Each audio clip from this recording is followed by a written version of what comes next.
Desde el primer momento en que el apellido Aguilar vuelve a colocarse en el centro de la farándula, algo se siente distinto, incómodo, como si hubiera una tensión que nadie quiere nombrar pero que se percibe en el aire. Una tensión que no nace de los escenarios ni de los aplausos, sino de silencios demasiado largos, de miradas esquivas y de una convivencia forzada bajo el peso de un legado que no todos parecen haber querido cargar por igual, porque cuando se habla de esta familia siempre se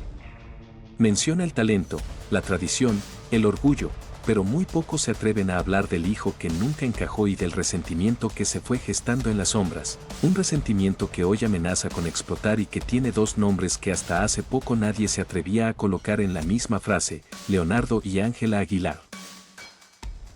Al principio todo parecía normal, al menos de puertas para afuera, entrevistas cuidadas, fotografías familiares perfectamente calculadas y discursos que hablaban de unión, de respeto y de amor fraternal. Pero quienes han seguido de cerca cada gesto, cada declaración y cada ausencia notaron que algo no cuadraba, porque mientras Ángela se convertía en el rostro joven de la dinastía, el nombre de Leonardo comenzaba a diluirse, a desaparecer lentamente del foco mediático, como si su presencia resultara incómoda, como si su historia no encajara con la narrativa perfecta que se quería vender al público. Y ahí surge la primera pregunta que incomoda y que nadie ha respondido de forma directa, ¿por qué Leonardo, siendo parte del mismo linaje, nunca recibió el mismo impulso, el mismo respaldo ni la misma exposición que su hermana? Una duda que parece simple pero que esconde capas y capas de decisiones familiares, favoritismos disfrazados de estrategia y heridas que no se curan con aplausos. Porque cuando uno observa con atención, se da cuenta de que no se trata solo de carreras artísticas distintas, sino de un lugar emocional que nunca fue ocupado de la misma manera. Durante años se habló de diferencias de edad, de estilos, de momentos distintos en la industria, pero esas explicaciones comenzaron a desmoronarse cuando las declaraciones cruzadas empezaron a dejar entrever que el problema era más profundo, más personal y mucho más doloroso, porque no es lo mismo crecer bajo la sombra de un apellido famoso que sentir que esa sombra te cubre solo para ocultarte, para dejarte fuera de la luz mientras otro ocupa el centro del escenario. Leonardo, el hijo que muchos describen como sensible, introspectivo y menos dispuesto a seguir el guión impuesto, empezó a ser visto como el que no encajaba, el que no cumplía con las expectativas tradicionales de la familia Aguilar, y en ese punto la polémica deja de ser un simple chisme de farándula para convertirse en un relato de exclusión silenciosa, de decisiones tomadas sin explicaciones y de un resentimiento que no se expresó con gritos, sino con ausencias. Lo más inquietante es que mientras el público celebraba cada logro de Ángela, cada premio, cada presentación viral y cada titular que la colocaba como la heredera natural del legado, Leonardo parecía quedar atrapado en una especie de limbo, presente pero invisible, mencionado solo cuando era inevitable y siempre en segundo plano, como si su existencia fuera un recordatorio incómodo de que no todos los hijos encajan en el molde que la familia quiere mostrar al mundo. Y aquí aparece el primer bucle abierto que lo cambia todo, porque según versiones cercanas al entorno familiar, no fue solo una cuestión de talento o de oportunidades, sino una decisión consciente de priorizar una imagen, una figura que representara mejor la tradición, el discurso y la estética que se quería proyectar, dejando de lado a quien cuestionaba, dudaba o simplemente no seguía las reglas no escritas de la dinastía. A medida que esta versión comenzó a circular, surgieron reacciones encontradas, algunos defendiendo a Ángela como una joven que solo aprovechó las oportunidades que se le dieron, otros señalando que nadie elige el lugar que ocupa en una familia, pero también aparecieron voces que empezaron a hablar de un trato desigual, de comentarios hirientes y de una competencia silenciosa que nunca se reconoció públicamente, pero que se vivió intensamente en lo privado. Lo que pocos saben es que esta tensión no nació de la noche a la mañana, sino que se fue construyendo desde la infancia, en pequeños gestos que parecían insignificantes, pero que con el tiempo se acumularon como una bola de nieve imposible de detener, porque no hay nada más devastador que sentir que el amor y el reconocimiento son condicionales, que dependen de que también representes el papel que otros escribieron para ti.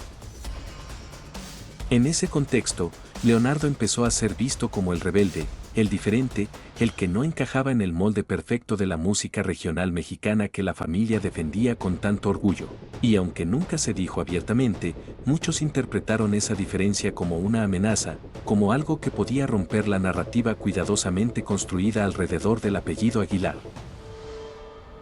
Mientras tanto, Ángela crecía bajo una presión distinta, la de ser la elegida, la de cargar con expectativas enormes y con la responsabilidad de no fallar, una presión que también deja cicatrices, pero que viene acompañada de privilegios, de atención constante y de un respaldo que Leonardo nunca sintió de la misma forma, y es ahí donde la relación fraternal comienza a fracturarse de manera casi imperceptible.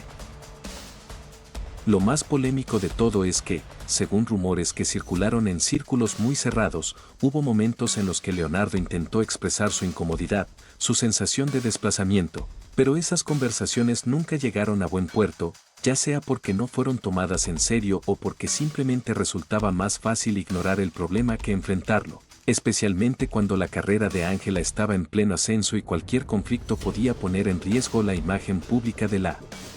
familia.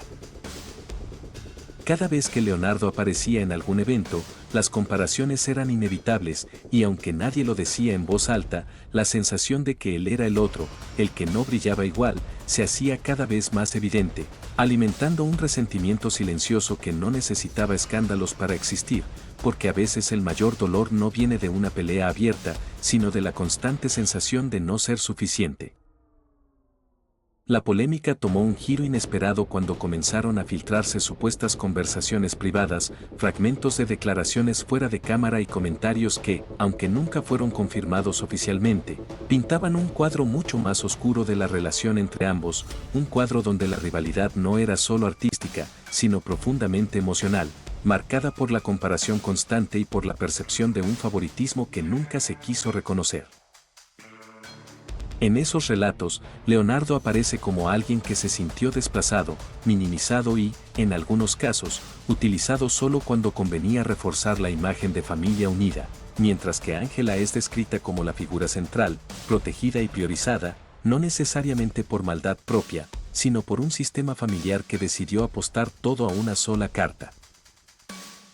Lo que nadie esperaba es que este conflicto latente comenzara a reflejarse en pequeños detalles públicos, gestos que pasaron desapercibidos para muchos, pero que para los observadores atentos resultaron reveladores, como ausencias en celebraciones importantes, menciones incompletas en entrevistas o respuestas evasivas cuando se preguntaba directamente por la relación entre hermanos. Y aquí surge otra duda inquietante que mantiene el bucle abierto: ¿hasta qué punto Ángela era consciente del lugar que ocupaba y del costo emocional que eso tenía para Leonardo? Una pregunta incómoda que no tiene una respuesta simple, porque nadie vive exactamente la misma historia, incluso dentro de la misma familia, y lo que para uno es una oportunidad, para otro puede ser una herida abierta. Con el paso del tiempo, el silencio comenzó a pesar más que cualquier declaración, y en la farándula, el silencio casi siempre esconde algo, una verdad oculta que se evita para no provocar un escándalo mayor, porque cuando una familia tan mediática decide no hablar, no es por falta de palabras, sino por miedo a lo que podría salir a la luz. Algunos aseguran que hubo un punto de quiebre específico, un evento privado, una discusión fuera del alcance de las cámaras que marcó un antes y un después en la relación, pero los detalles de ese momento se mantienen en secreto, alimentando la especulación y la controversia, porque nadie ha logrado confirmar qué se dijo exactamente, quién levantó la voz primero o qué frase fue la que terminó de romper lo que ya estaba fracturado. Y así, entre silencios y miradas que dicen más que las palabras, la historia queda abierta, porque quizás lo más fuerte nunca se dijo en público y tal vez la verdad más incómoda sigue esperando el momento exacto para salir a la luz.